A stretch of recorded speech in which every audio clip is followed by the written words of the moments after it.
guys, and welcome back to this channel. In this video, I'll be showing you guys how you can share your projects on CapCut PC so that others can edit too with you.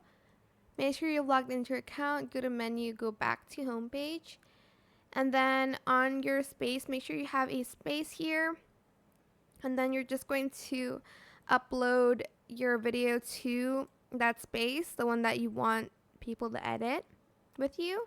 Okay, so I can't because the project is empty. But in the space here, so as you can see, there's projects videos. To share it, you're just going to basically select this icon here.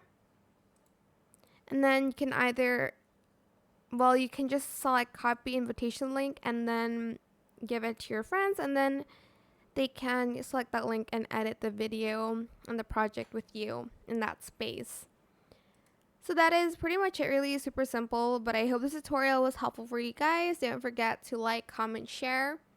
Also subscribe to this channel if you haven't done that already. If you have any more questions about this video, just leave it in the comment section down below. Try my best to answer them all for you guys. And if you found this video helpful, please click the thanks button as well. That is it. Thank you so much for watching. Bye.